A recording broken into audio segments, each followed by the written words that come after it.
Bismillahirrahmanirrahim. Assalamualaikum warahmatullahi wabarakatuh. Alhamdulillahirabbil alamin wassalatu wassalamu ala asyrafil anbiya'i wal mursalin nabiyina Muhammadin wa ala alihi wa sahbihi wa man tabi'ahum bi ihsanin ila yaumiddin. Amma ba'd. Hadirin al-ikhwah wal akhawat rahmani wa rahmukumullah. Alhamdulillah tentunya tetap dan terus kita bersyukur kepada Allah Azza wa Jalla atas nikmat-nikmatnya yang tak terhingga sampai saat ini tentunya.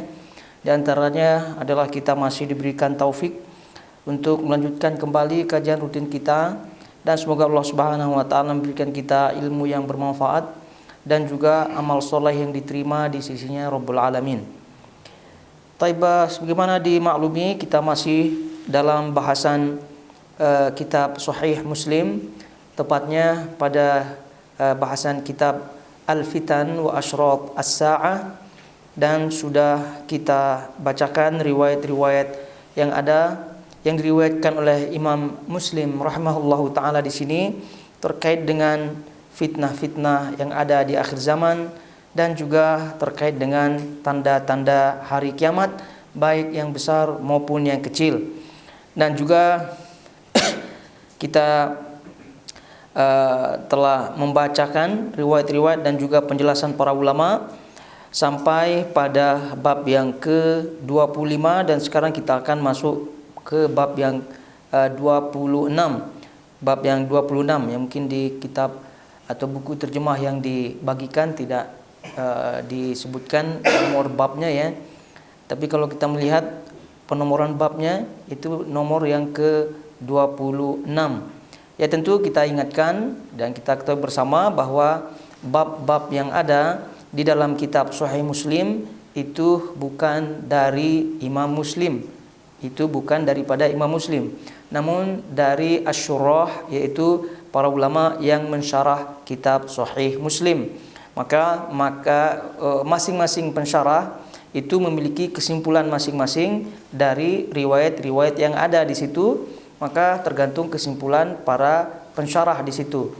Nah, yang masyhur adalah syarahnya Al-Imam Muslim Al-Imam Nawawi rahimahullahu taala, Al-Minhaj, syarah Al-Imam An-Nawawi dari syarah Sahih Muslim. Jadi itu yang paling terkenal. Maka dalam banyak cetakan itu bab-bab yang ada itu merujuk kepada bab yang ditulis oleh Al-Imam An-Nawawi rahimahullahu taala. Kalau tidak, sebagaimana kita maklumi bahwa Imam Muslim rahimahullahu taala tidak mencantumkan bab. Beliau hanya mencantumkan kitab saja di dalam sahihnya.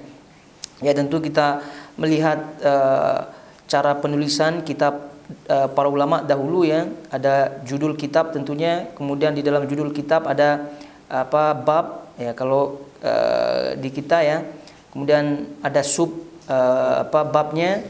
Nah, jadi itu yang dikenal dengan bagiannya judul kitab, lalu kemudian di dalamnya ada kitab, kemudian di dalam kitab itu ada bab, kemudian di dalam bab ada fasal.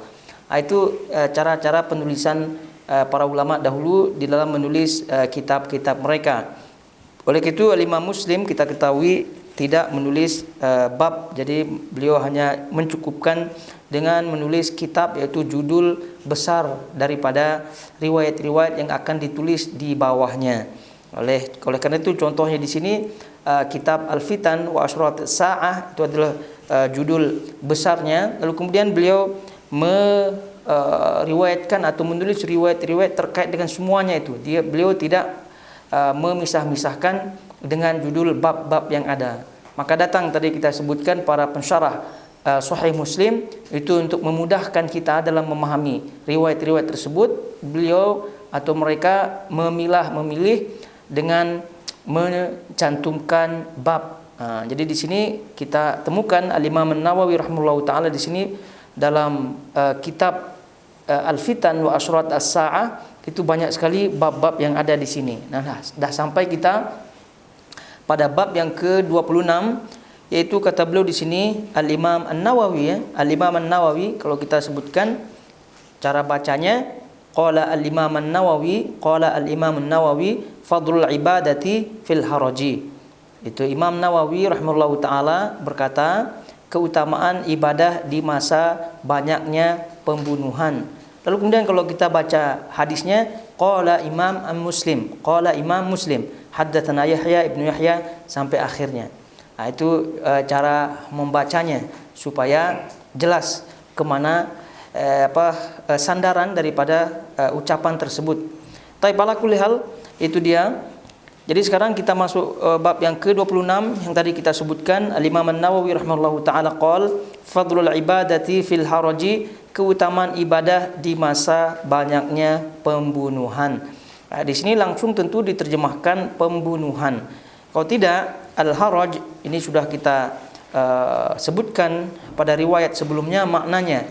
Jadi al-haraj itu memiliki atau mencakup banyak makna, di antaranya adalah al-ikhtilat. Al-ikhtilat yaitu bercampurnya, yaitu percampuran. Jadi percampuran dalam hal ini adalah percampuran al-batil, banyaknya kebatilan yang bercampur dengan al-haq, ketidakjelasan. Oleh karena itu al-haraj juga dimaknai dengan al-fitnah, dimaknai dengan al-fitnah. Kemudian al-haraj juga disebutkan al-qatl oleh Nabi SAW di sini, yaitu pembunuhan. Jadi bahkan al-haraj itu disebutkan oleh para ulama maknanya adalah syiddatu al-qatli, itu pembunuhan yang banyak, pembunuhan yang banyak. Sebab itulah dalam riwayat yang sebelumnya kita bacakan bahwa al-haraj syiddatul qatli ini bentuknya karena meluas ya, tadi kita sebutkan al-ikhtilat, bercampurnya al-ma'asi, kebatilan dan seterusnya, fitnah yang merajalela. Lalu kemudian al-haraj di sini pembunuhan yang sadis, yang banyak dan seterusnya. Itu sampai disebutkan oleh Nabi SAW, itu seorang paman membunuh keponakannya dan sebaliknya, yaitu keluarga membunuh keluarganya masing-masing. Dan itu ya tentu kalau kita melihat fakta yang ada terjadi tentunya di zaman kita sekarang, ya banyak sekali pembunuhan-pembunuhan kerabat antar kerabat, suami membunuh istri, istri membunuh suami, anak membunuh orang tuanya membunuh anaknya dan seterusnya. Dan ini menunjukkan bahwasanya al-haraj ini memang sudah terjadi. Jadi ikhtilat, percampuran maksiat yang ada sehingga orang itu lalai, lalu kemudian fitnah merajalela, lalu kemudian ditunjukkan dengan pembunuhan yang tidak masuk akal bagi orang yang normal. Itu semua sudah terjadi. Maka itu kalau kita ingat riwayat sebelumnya yang pernah kita baca riwayatnya, yang di samping halaman sebelumnya itu Nabi SAW menyebutkan badiru bil a'mali sittan. Bersegeralah kalian untuk beramal sebelum datangnya 3 atau 6 tanda besar hari kiamat. Dan pernah kita sebutkan juga Nabi SAW menyebutkan badiru bil amali fitanan, maka bersegeralah kalian untuk beramal sebelum datangnya fitnah-fitnah, badai fitnah, datangnya fitnah-fitnah. Kaqita'il lail al-mudlim, fitnah tersebut diumpamakan sebagai potongan-potongan malam yang pernah kita sebutkan pada pertemuan yang lalu, bahwa apabila malam hari tanpa adanya cahaya, tanpa adanya penerangan, ya tentu tanpa kita sadar kita akan terjatuh, tanpa kita sadar kita akan masuk ke dalam lubang, kemudian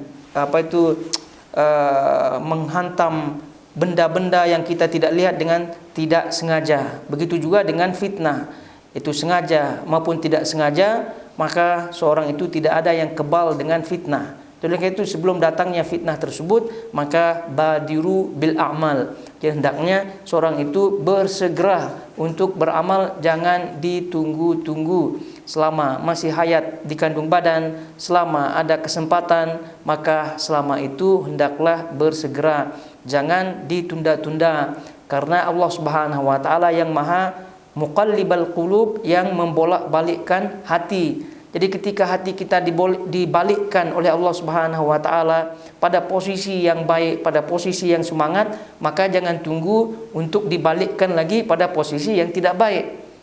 Gitu. Jadi ini harus diperhitungkan oleh pribadi kita masing-masing, karena tidak selamanya hati kita bersemangat dalam kebaikan, tidak selamanya. Karena Allah Subhanahu wa taala yang membolak-balikkan hati. Jadi kadang hati kita semangat untuk ikut kajian, kadang kita semangat untuk beribadah, tapi kadang juga kita malas.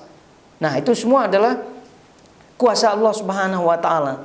Namun itu kita tidak pertanyakan tentunya. Kita tidak permasalahkan. Yang kita pertanyakan, yang kita permasalahkan adalah diri kita. Apakah diri kita ini pandai mengambil kesempatan ketika Allah membolak-balikkan hati kita dalam kebenaran, dalam semangat untuk beribadah apa tidak. Oleh karena itu, kalau kita fahami hal ini, maka tidak boleh kita menyalahkan siapapun. Tidak boleh kita menyalahkan siapapun, apalagi menyalahkan takdir. Tidak boleh, karena masing-masing kita akan mempertanggungjawabkan kita punya amalan, mempertanggungjawabkan kita punya kegiatan-kegiatan, kita punya aktivitas, kita akan pertanggungjawabkan sendiri di hadapan Allah Subhanahu wa taala. Oleh karena itu, badiru bil a'mal, bersegera untuk beramal. Jangan tunggu nanti, jangan tunggu nanti. Oleh karena itu, banyak hadis-hadis yang kita pernah atau sering dengar, Nabi SAW mengingatkan para sahabat-sahabatnya untuk jangan menunggu waktu sehat sebelum sakit, atau waktu sakit sebelum sehat, kemudian waktu kaya sebelum miskin, dan seterusnya. Itu jangan tunggu. Itu menunjukkan bahwasanya at-taswif, menunggu-nunggu, itu namanya at-taswif. Dari kata saufa, dari kata nanti. Jadi nantilah itu namanya at-taswif.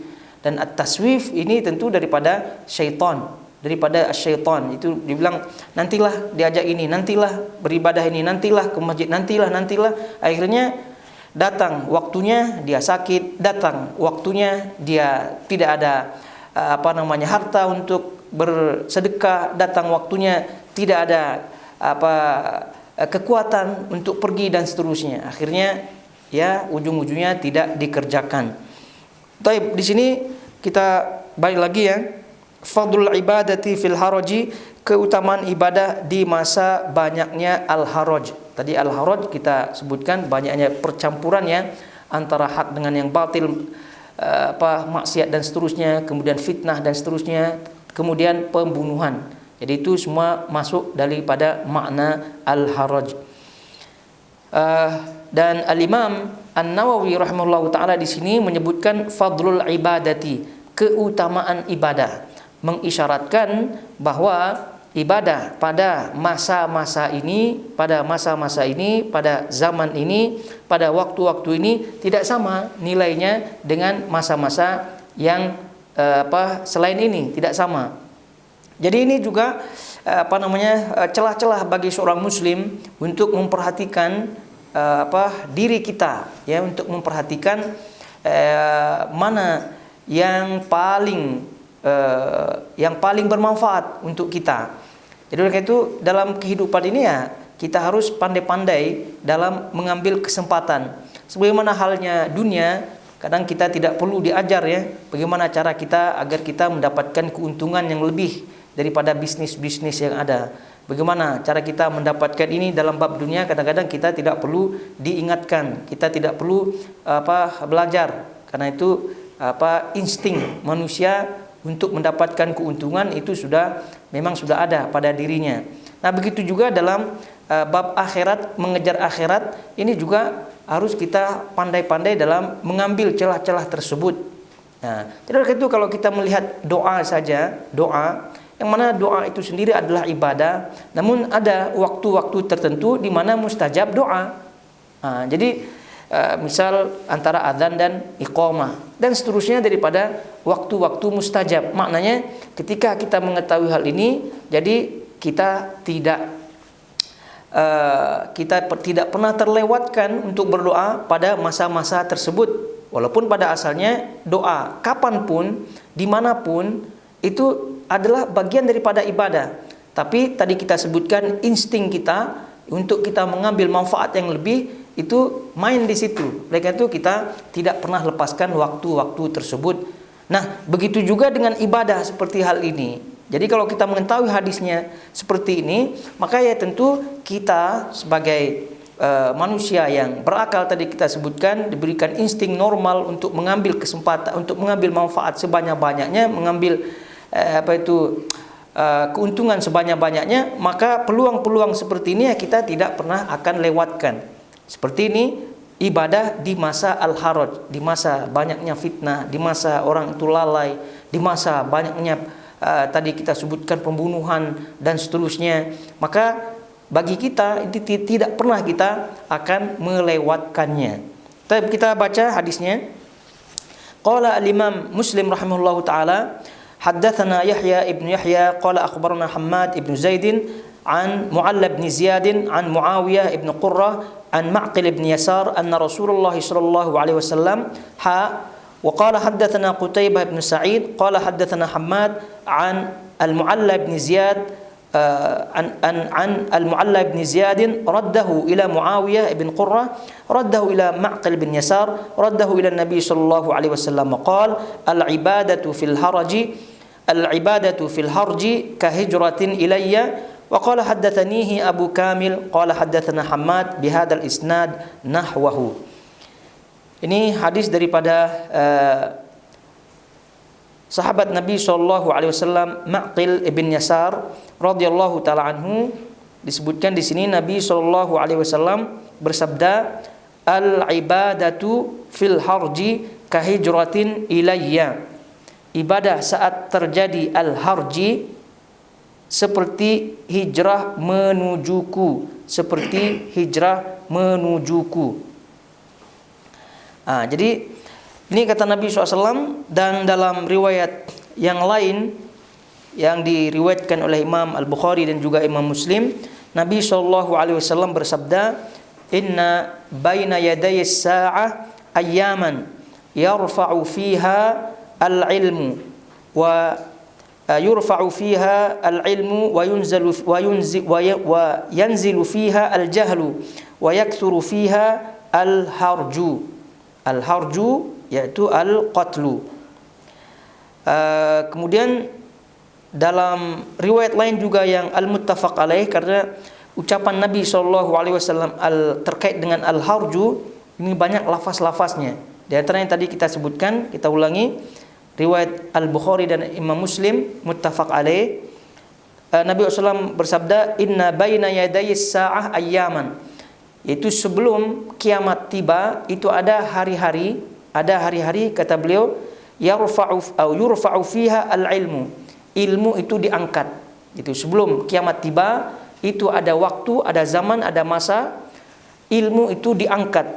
Kemudian wa yanzilu fiha al-jahlu, dan kejahilan akan turun atau wa yunzilu fiha al-jahla, akan diturunkan kejahilan akan turun. Kemudian wa yaktsuru fiha al-harju, dan banyak terjadi al-harju, banyak terjadi al-harju. Dan para sahabat dalam riwayat disebutkan bertanya, apa makna al-harju?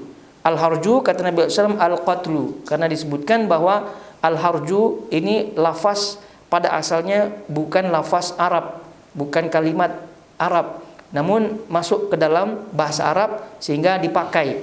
Oleh karena itu sebagian sahabat tidak paham makna al-harju, maka mereka bertanya kepada Nabi SAW, apa makna al-harju? Nabi SAW menjawab, al-harju al-qatlu. Ini riwayat Bukhari dan Muslim. Kemudian riwayat Bukhari Muslim juga yang terkait dengan al-harju menyatakan yataqarabuz zaman. Jadi sebelum hari kiamat tiba itu yataqarabuz zaman, waktu itu mendekat. Mendekat maknanya cepat. Di sini yataqarabuz zaman, waktu itu mendekat. Para ulama menjelaskan apa makna waktu yang mendekat. Waktu yang mendekat, ada di antara mereka yang menafsirkan atau menjelaskan cepatnya waktu berjalan. Setahun ibarat 1 bulan rasanya. Kemudian sebulan ibarat 1 minggu rasanya. 1 minggu ibarat sehari. Dan itu memang kita rasakan faktanya. Dan sering kita sebutkan kemarin, rasanya hari Sabtu kita kajian, sekarang udah datang hari Sabtu lagi. Nah ini juga masuk makna yataqarabuz zaman, waktu atau zaman waktu itu mendekat. Di antara penjelasan berikutnya, yataqarabuz zaman, waktu itu mendekat adalah banyaknya kelalaian. Sehingga karena banyaknya lalai, sehingga waktu yang berlalu itu tidak terasa. Nah, karena kalau waktu itu dipakai untuk maksimal dalam beribadah, maksimal dalam hal yang bermanfaat, maka tentu akan ada hasilnya dan waktu itu akan terasa. Tapi kalau waktu tersebut tidak dipakai dalam hal-hal yang bermanfaat, ibadah dan seterusnya, maka tentu kelalaian yang akan mengisi waktu. Jadi kalau kelalaian mengisi waktu, ya tentunya waktu itu tidak akan terasa. Jadi kalau waktu itu tidak terasa, maka terjadilah yang disebut oleh Nabi SAW, ya taqarabuz zaman. Zaman dan waktu itu mendekat. Jadi itu dia tafsiran atau penjelasan daripada makna sabda Nabi SAW, ya taqarabuz zaman dalam hadis ini. Kemudian kata Nabi SAW, ya taqarabuz zaman wa yaqbidu al-ilm. Ilmu itu akan diangkat, akan diambil. Ilmu itu akan diambil. Dan ilmu itu diambil, kata Nabi SAW, kan ilmu itu diambil oleh Allah Subhanahu wa taala, diangkat itu bukan cara langsung seperti bahasanya simsalabin, jadi maka jadi, tidak. Tapi caranya apa? Dimatikan para ulama. Itu kan Nabi SAW menyebutkan. Jadi ilmu itu diangkat, ilmu itu diambil, itu dengan cara banyaknya para ulama yang meninggal dunia, para ahli ilmu yang meninggal dunia. Jadi kalau udah para ahli ilmu banyak yang meninggal dunia, maka ya tentu kebalikannya adalah ahli yang tidak ahli akan banyak. Kalau udah demikian adanya, maka kejahilan pun akan merajalela. Dan ini tadi kita ingat riwayat yang sebelumnya kita sebutkan, wa yanzilu fiha al-jahlu, kejahilan akan turun. Kenapa kejahilan turun? Karena ilmu itu diangkat. Bagaimana cara ilmu itu diangkat? Caranya adalah Allah Subhanahu wa taala mematikan para ulama. Jadi ya taqarabuz zaman, kemudian ilmu itu diambil, diangkat dengan cara yang tadi, wa tadhharu al-fitanu. Watadharu al-fitanu. Nah, kemudian fitnah itu akan muncul, akan wujud, akan muncul. Watadharu al-fitanu. Di sini al-fitan Nabi SAW menyebutkan jamak. Al-fitan jamak daripada fitnah. Berarti kalau jamak menunjukkan banyak ya. Jadi watadharu al-fitanu, jadi fitnah-fitnah akan banyak bermunculan. Fitnah-fitnah akan banyak bermunculan. Lalu kemudian Nabi SAW menyebutkan wa yulqa asyuhu. Asyuhu. Jadi akan ada timbul asyuh. Asyuh itu bakhil ya, bakhil. Tapi disebutkan asyuh itu asyaddu al-bukhl. Itu kebakhilan, sifat bakhil yang sangat. Kalau bakhil kan pelit ya. Pelit, loke, pelit. Nah, tapi kalau udah levelnya di atas, maka namanya asyuh. Kalau udah pelitnya keterlaluan begitu, itu namanya asyuh. Ada orang kadang-kadang pelit kepada orang-orang tertentu. Tapi kalau udah semua kepada semua orang, kemudian apalagi untuk berinfak, apalagi untuk bersedekah, padahal sedekah itu kan kembali kepada dirinya sendiri. Ya, harta yang hakiki adalah harta yang dikeluarkan di jalan Allah Subhanahu wa taala. Kenapa disebut hakiki? Ya karena dia akan kembali kepada dirinya. Dia akan bermanfaat untuk dirinya. Namun itu pun dia tidak mau keluarkan. Maknanya dia pelit di atas pelit yang normal. Maka disebutkan asyuh. Jadi wa yulqa asyuh. Maka penyakit asyuh tadi, kebakhilan yang sangat, itu akan muncul, akan tumbuh. Kemudian wayaksuru al-harju, dan al-harju pun akan banyak terjadi al-harju. Jadi qalu wa mal harju qala al-qatlu. Jadi para sahabat bertanya, apa makna al-harju? Nabi SAW menjawab al-qatlu. Al-harju itu adalah pembunuhan. Jadi para sahabat di sini bertanya dalam riwayat ini, kenapa? Karena disebutkan bahwa al-harju ini kalimat yang berasal daripada non-Arab yang kemudian menjadi bahasa Arab, sehingga wajar sebagian para sahabat tidak mengetahui maknanya. Namun sudah dijelaskan oleh Nabi Shallallahu Alaihi Wasallam. Tapi ini dua hadis dengan dua riwayat yang semakna dengan riwayat kita, karena riwayat kita menyebutkan al-harju. Jadi riwayat kita di sini menyebutkan al-ibadatu fil harji ka hijratin ilayya. ibadah saat terjadi al-harju itu sama dengan hijrah menujuku. Baik, kita baca di sini apa yang disebut atau yang dijelaskan oleh Al-Imam Al-Munawi rahimahullahu taala dalam Al-Faidul Qadir, kitabnya Al-Faidul Qadir. Jadi kata beliau rahimahullahu taala, qauluhu sallallahu alaihi wasallam, sabda Nabi sallallahu alaihi wasallam, al-ibadatu fil harji. Ibadah di dalam masa atau di zaman al-harji ay waqtul fitani wa ikhtilatil umur. Nah, ini kata Imam Nawawi, al-harji atau al-harju maknanya adalah waktu al-fitan, waktu terjadinya banyak fitnah, wa ikhtilatil umur, dan ketidakjelasan perkara. Ya kalau dah ketidakjelasan perkara, maknanya itu adalah fitnah itu sendiri, tak jelas. Ini benar apa tidak, begitu kan? Ya pada masa kita sekarang ini banyak yang jelas menjadi tidak jelas, banyak yang tidak jelas menjadi jelas. Hoax merajalela. Nah, itulah contoh ringan saja ya. Padahal kita udah yakin nih berita benar, rupanya itu hoax. Nah, itu contoh ringan ketidakjelasan perkara. Merajalelanya fitnah. Oleh itu Al-Imam Al-Munawi di sini menyebutkan al-harju ay waqtul fitani wa ikhtilatil umur, yaitu waktu fitnah, zaman fitnah dan ketidakjelasan perkara. Kemudian kahijratin ilayya, itu sama dengan hijrah kepadaku, kata beliau maknanya adalah fi kathratis thawab, dalam hal banyaknya thawab, banyaknya pahala, ya bukan hakikatnya. Karena kita ketahui bersama hijrah itu terkait dengan hijratu al-makan, hijrah dari tempat satu ke tempat yang lain.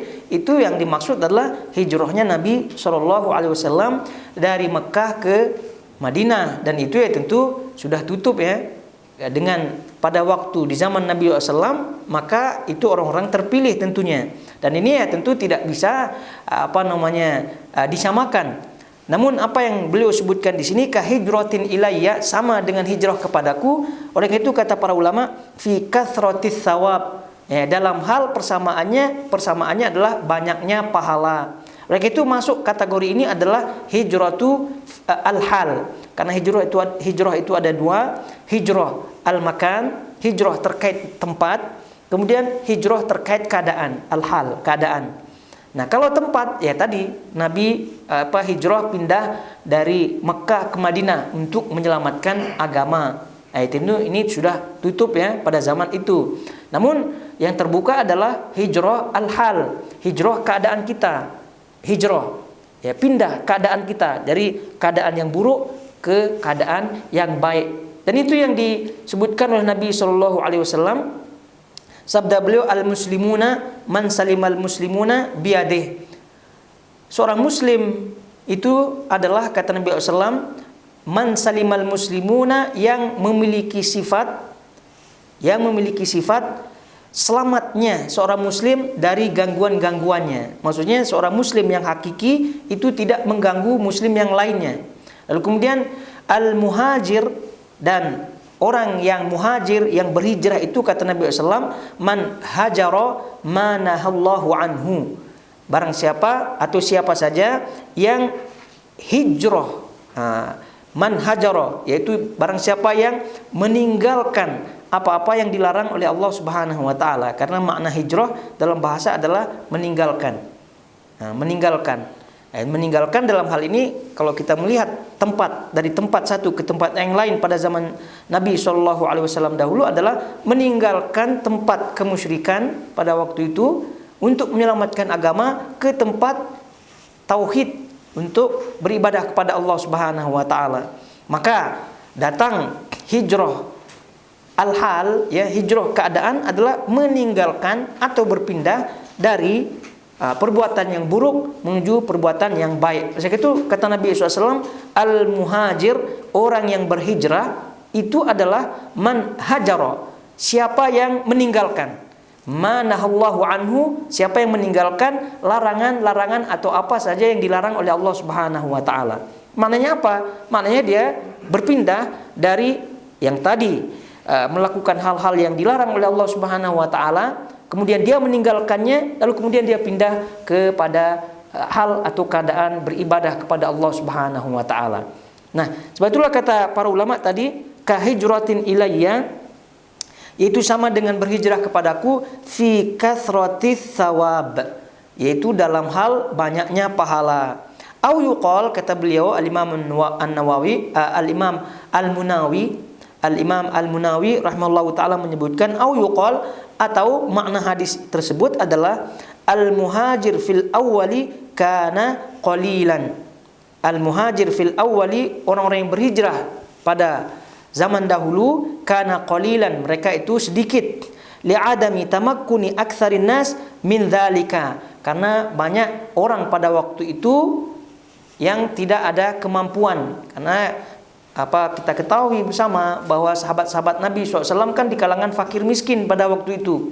Ada yang masih posisinya sebagai statusnya sebagai hamba sahaya. Memang juga ada yang fakir miskin sehingga tidak mampu untuk berhijrah. Walaupun dia ingin berhijrah, mereka itu sedikit. Di zaman dahulu pada waktu itu sedikit berhijrah karena sedikitnya kemampuan di antara mereka. Fahakadha al-abidu fil harji qalil. Oleh karena itu sisi kesamaan kenapa Nabi SAW menyamakan pahala atau menyamakan hijrah, menyamakan beribadah di waktu hijrah sama dengan hijrah beliau. Kata beliau di sini, fahakadzal abidu fil harji qalilun. Sama juga halnya orang yang beribadah pada waktu masa al-harju itu pun sedikit. Maka sebagaimana halnya orang-orang yang berhijrah di zaman dahulu bersama Nabi SAW sedikit, begitu juga orang-orang yang beribadah di zaman al-harju ini pun sedikit. Oleh karena itu persamaan demikian menunjukkan bahwasanya pahalanya itu sama. Begitu juga yang disebutkan oleh al-Imam Ibnul Arabi rahimahullahu taala, menyebutkan penjelasannya. Beliau menyebutkan wajhu tamthilihi bil hijrati anna zaman al-awwal kana an-nas yafirruna fihi min daril kufri wa ahlih ila daril iman wa ahlih, fa idza waqa'at al-fitanu ta'ayyana 'ala al-mar'i an yafirra bidinihi min al-fitnati ila al-ibadati wa yahjuru ulaika al-qaum wa tilka al-halah wa huwa ahadu aqsam al-hijrah. Jadi sisi persamaannya yang tadi kita fahami penjelasan al-Imam Al-Munawi. Dulu zaman Nabi sedikit, nah sekarang pun mereka yang beribadah di zaman al-harju ini pun sedikit.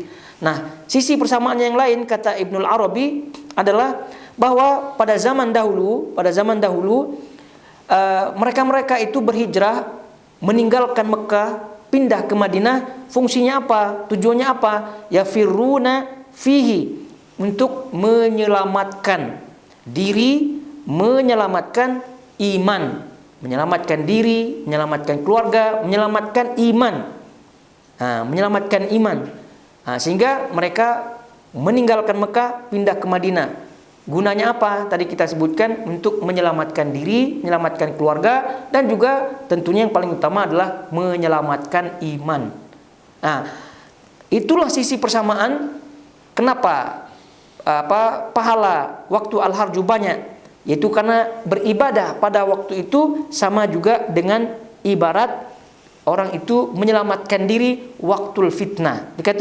Oleh karena itu kata beliau, fa idza waqa'at al-fitanu, maka apabila terjadi fitnah, ta'ayyana 'alal mar'i an yafirra bidinihi, maka wajib atas atau bagi seseorang untuk lari, menyelamatkan agamanya dari fitnah menuju ibadah, dari fitnah menuju ibadah.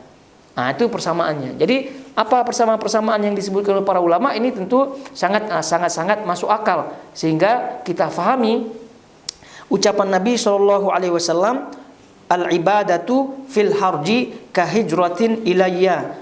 Ibadah pada waktu al-harju, fitnah, pembunuhan, dan tidak jelasan sesuatu, itu seperti hijrah menujuku. Maka tadi persamaan-persamaan yang disebutkan oleh para ulama itu sangat-sangat kita fahami. Kemudian juga kalau kita melihat supaya lebih paham lagi ya, Al-Imam An-Nawawi rahimahullahu taala dalam syarahnya menyebutkan kenapa disebutkan oleh Nabi SAW ibadah pada waktu al-harju itu sama dengan hijrah bersamaku. Ya, tadi di samping penjelasan yang tadi kita bacakan daripada Al-Imam Al-Munawi, kemudian Al-Imam Ibnul Arabi. Nah, sekarang Imam Nawawi menyebutkan dalam syarahnya, annan nas yaghfaluna anha wa yastaghiluna anha wa la yatafarraghu laha illa afrad. Karena manusia ya pada zaman itu, pada waktu terjadinya al-harju, yaghfalun, mereka itu lalai wa yastaghiluna anha, lalu kemudian mereka fokus ke situ, fokus kepada kelalaian sesuatu yang melalaikannya. Wala yatafarraghu laha illa afrad, maka sedikit sekali di antara orang-orang yang terlepas daripada itu, terlepas daripada kelalaian-kelalaian. Jadi sedikit saja di antara orang-orang yang beribadah pada waktu itu dan yang terlepas daripada kelalaian, sehingga wajar disebutkan sebagai berhijrah bersamaku, karena orang-orang yang berhijrah bersama Nabi SAW pun tidak banyak, sebagaimana halnya orang yang beribadah pada masa al-harju tidak banyak. Itu penjelasan Imam Nawawi. Kemudian penjelasan Ibn Rajab rahimahullahu taala dalam syarahnya, syarah Ibn Rajab rahimahullahu taala bernama Fathul Bari, syarah Sahih Bukhari. Kata beliau, annan nas fi zamanil fitan yatba'una ahwa'ahum. Jadi orang-orang pada zaman fitnah, pada zaman al-harju ini, itu yatba'una ahwa'ahum, mereka mengikuti hawa nafsunya. Ya, kalau udah hawa nafsu, ya berarti itu adalah fitnah itu sendiri. Hawa nafsu terkait dunia, hawa nafsu terkait wanita, hawa nafsu terkait tahta, terkait harta, yang itu kesemuanya adalah melalaikan, menjauhkan seorang daripada Allah Subhanahu wa taala. Maka masuk dalam kategori mengikuti hawa nafsu. Nah, itu bukan berarti hal-hal tersebut dilarang, tidak. Tapi kenapa disebut mengikuti? Karena kalau udah mengikuti berarti satu sisi dia tinggalkan, yaitu ibadah pada Allah Subhanahu wa taala. Nah, manusia di zaman fitnah, di zaman al-harju itu mengikuti hawa nafsunya. Kemana saja hawa nafsunya pergi, di situ dia berada, di situ dia ikuti tanpa adanya filter, tanpa adanya kontrol. Lalu kemudian akhirnya meninggalkan ibadah. Kata beliau, wala yarji'una ila din. Nah, mereka itu tidak kembali kepada agama, Kalau disebutkan ini hukumnya haram, ini hukumnya tidak boleh, macam-macam alasannya. Intinya dia tidak kembali kepada agama, kembalinya kepada akal misalnya, kembali kepada hal-hal yang ya bagaimana hawa nafsunya itu aman lah. Nah, jadi bukan berdalil tapi berdalih. Gitu. Jadi karena itu la yarji'una ila din, mereka tidak kembali kepada agama. Fayakunu haluhum syabihan bihalil jahiliyah. Maka apabila keadaan seperti ini, maka keadaan ini sama dengan keadaan orang-orang jahiliyah zaman dahulu. Keadaannya ya, bukan zamannya, tapi keadaannya sama. Nah, orang jahiliyah zaman dulu keadaannya apa? Keadaannya adalah mengikuti hawa nafsu. Ya banyak hawa nafsu diikuti. Dari sesembahan saja mereka sembahnya patung, berhala. Lalu kemudian kalau kita melihat sejarahnya juga ada budaya-budaya bangsa jahiliyah yang menguburkan anak perempuan, dan bahkan istri-istri bisa diwarisi dan seterusnya, minum khamar, main perempuan dan seterusnya. Itu semua adalah bentuk jahiliyah, keadaannya yang mana keadaan tersebut mengikuti hawa nafsu.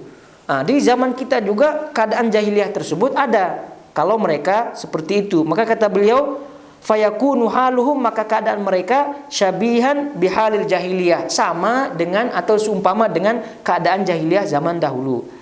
Fa idzan farada min bainihim man yatamassaku bidinihi wa ya'budu rabbahu wa yattabi'u maradihi wa yajtanibu masakhitihi kana bimanzilati man hajara min baini ahli jahiliyati ila Rasulillah sallallahu alaihi wasallam mu'minan bihi. Maka jika ada seseorang yang infarada, jika seseorang ada yang sendiri ya meninggalkan hal itu sendiri-sendiri secara pribadi, meninggalkan hal-hal tersebut, tidak mengikuti hawa nafsunya, kemudian berpegang teguh kepada agamanya, kemudian mengikuti ridho Allah Subhanahu wa taala, lalu kemudian yajtanibu masakhitahu, menjauhkan diri dari segala hal yang dimurkai oleh Allah Subhanahu wa taala, maka orang itu bimanzilati man hajara min baini ahli jahiliyah, maka orang itu sama posisinya, sama keadaannya dengan orang-orang yang berhijrah. Berhijrah itu meninggalkan ya orang-orang jahiliyah, keadaan jahiliyah pada masa waktu itu kepada Rasulullah sallallahu alaihi wasallam. Itu keadaannya sama dengan orang-orang dahulu yang meninggalkan ahli jahiliyah, orang-orang jahiliyah dengan keadaan-keadaannya, meninggalkan mereka kemana? Kepada Rasulullah sallallahu alaihi wasallam dengan beriman kepada Rasulullah sallallahu alaihi wasallam. Jadi ini dibayangkan ya, penjelasan para ulama seperti ini ya, supaya kita lebih memahami dan masuk dalam pepatah itu tak kenal maka tak sayang. Jadi itu analogi atau kias atau penjelasan seperti ini ya sangat-sangat masuk akal sekali. Kenapa Rasulullah SAW menyebutkan al-ibadatu fil harji kahijratin ilayya, beribadah di masa waktu zaman al-harju itu sama dengan berhijrah kepadaku. Ini dari sisi persamaan yang disebutkan oleh Ibnu Rajab rahimahullahu ta'ala. Kemudian kalau kita membaca persamaan atau sisi kias yang disebutkan oleh Al-Imam Al-Qurtubi rahimahullahu ta'ala dalam kitabnya Al-Mufhim, syarah Imam An-Nawawi, syarah Imam Muslim.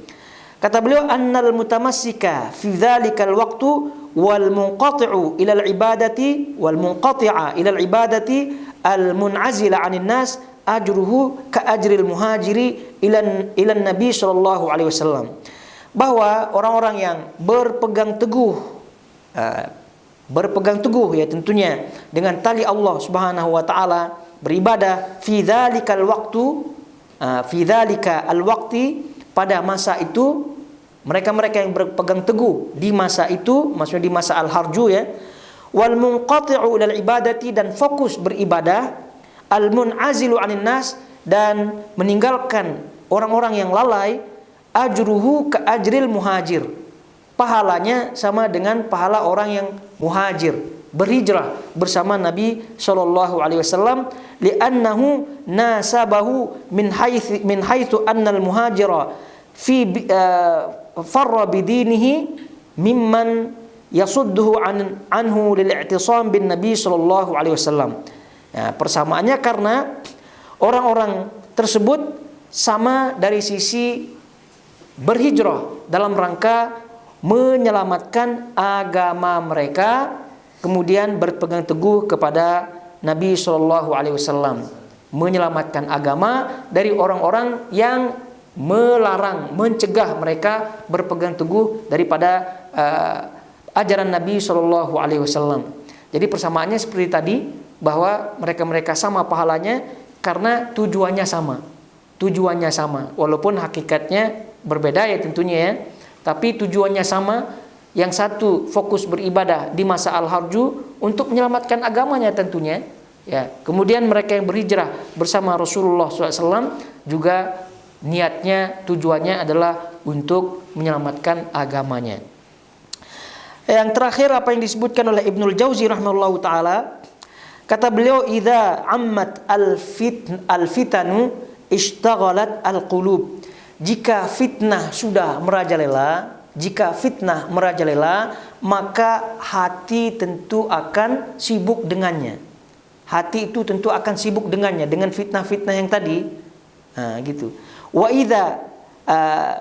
idza ta'budu hina idzin muta'abbidun dalla ala quwwati ishtighali qalbihi billahi azza wajal fayakthuru ajruhu. Maka jika ada seorang hamba yang beribadah pada waktu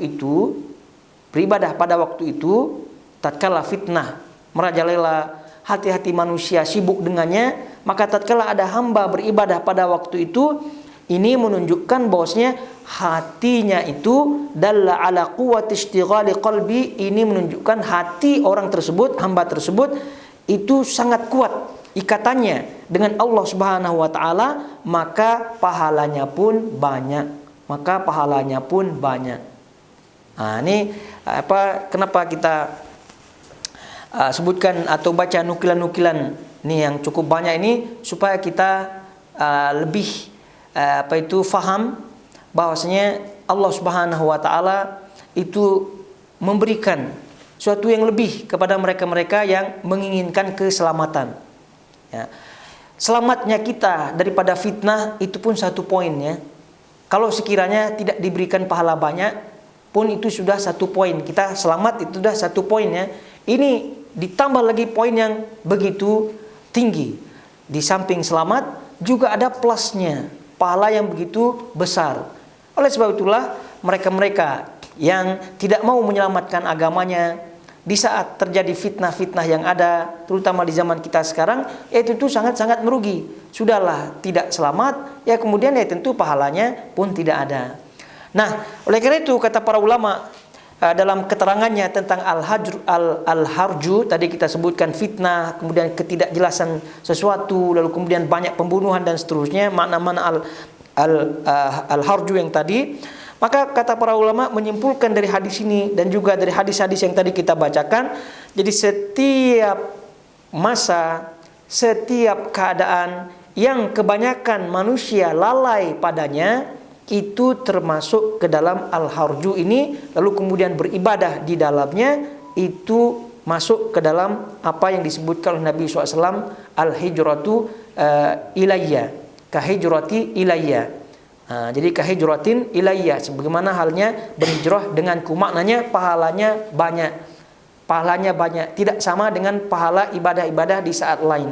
Oleh karena itu para ulama sebagian mereka menyebutkan di antara waktu-waktu ini, kita tidak sebutkan waktu yang memang event-event tertentu ya, masa-masa waktu tertentu memang itu sudah kita sepakat itu waktu yang melalaikan.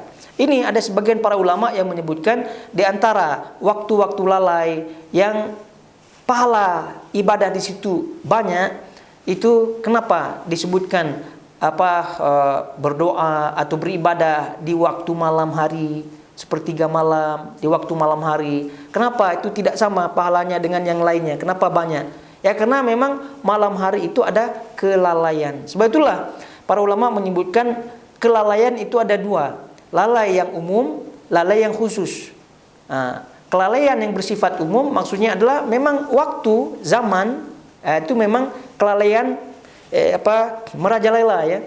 Nah, kemudian kelalaian yang bersifat khusus yaitu kelalaian pribadi-pribadi.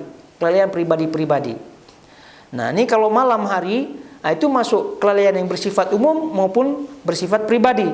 Karena sudahlah malam hari, kemudian secara pribadi kita ngantuk memang. Gitu, secara ngantuk pribadi kita ngantuk. Lalu kemudian juga Nabi SAW menyebutkan man sholla al-bardain dakhalal jannah. Barang siapa yang sholat al-bardain, sholat subuh dengan sholat asar, kata para ulama, maka masuk surga. Kenapa disebut sholat subuh dengan sholat asar? Ya di situ kelalaian, ya baik bersifat pribadi terutama ya, karena mungkin penat ya waktu asar, zuhurnya penat, capek bekerja gitu kan, yang ngantor capek dari kantornya, yang dari sawahnya atau yang dari apa gitu, sehingga asar boleh terlewatkan, bisa terlewatkan, maka itu lalai secara pribadi.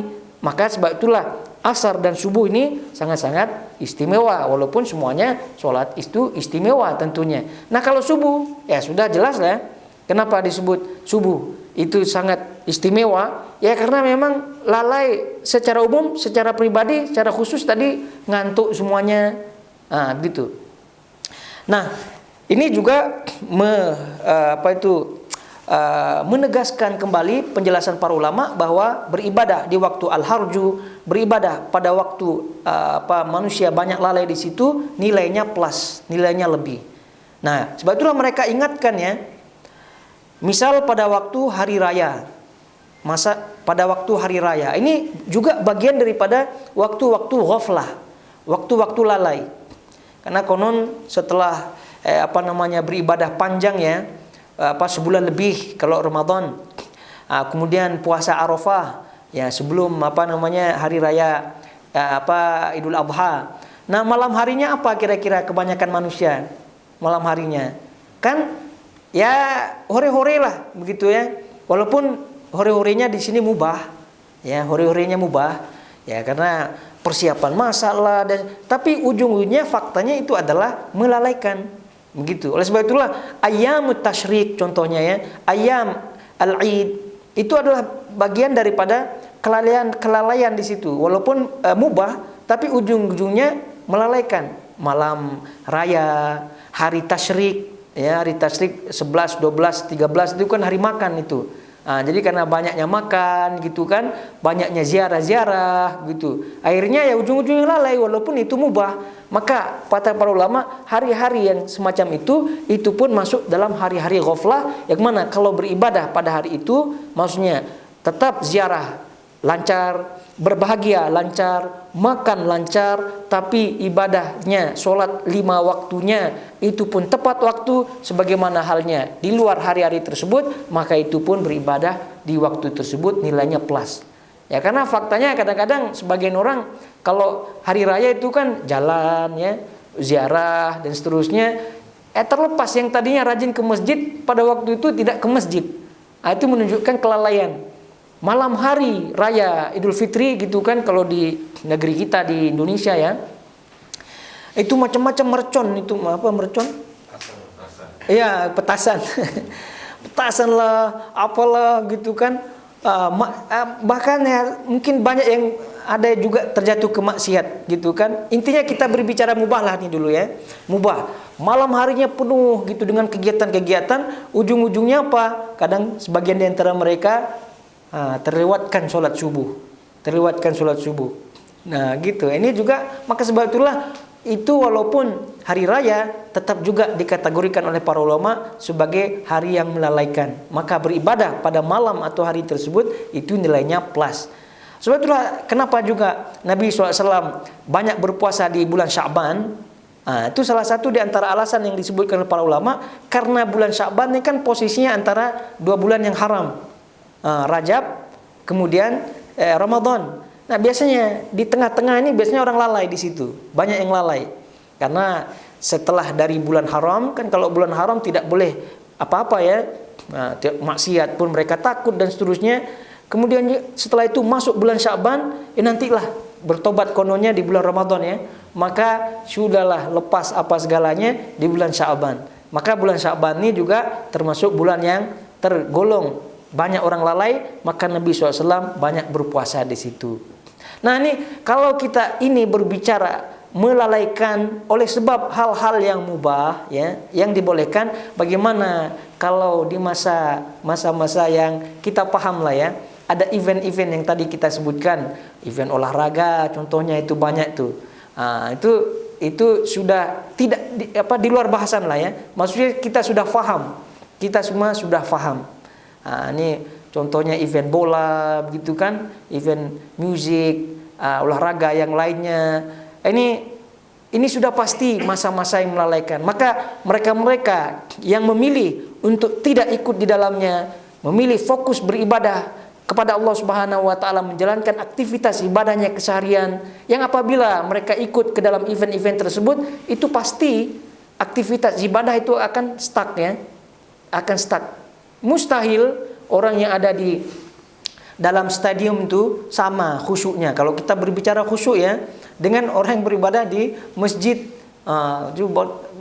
banyak yang mengatakan, ya kita sholat juga di situ katanya. Ya sholat lah, sekedar menggugurkan kewajiban kalau sholat. Tapi kan faktanya banyak juga yang tidak sholat di situ. Bahkan mereka mengada-adakan suatu alasan yang tidak pernah dibenarkan dalam syariat, dijamaknya sholat di situ.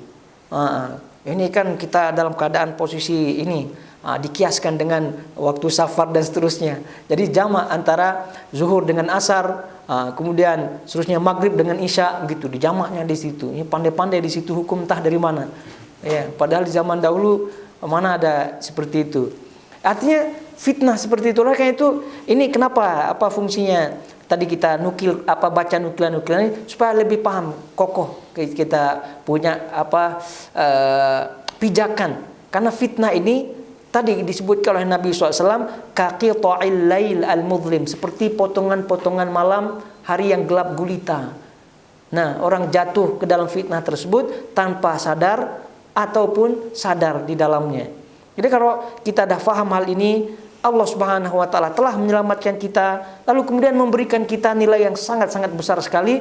Maka apabila kita tidak grab hal ini, kita tidak ambil hal ini, ya tentu kita sangat-sangat merugi. Kita dah paham tadi zaman itu mendekat, cepat. Kita dah paham ajal itu wallahu alam, bila saja itu boleh menjemput kita, mengambil kita. Lalu kemudian ya tidak ada hujah lagi di hadapan Allah Subhanahu wa taala. Jadi semoga Allah Subhanahu wa taala memberikan kita istiqomah, memberikan kita taufik untuk menjalankan dan juga berhijrah dari apa saja yang dilarang olehnya, dan juga kita diberikan taufik untuk selalu beribadah pada waktu-waktu yang makbul, pada waktu-waktu yang mustajab, pada waktu-waktu yang ibadah di situ memiliki keutamaan seperti al-harju, banyaknya fitnah, dan juga banyak yang syubhat dan seterusnya.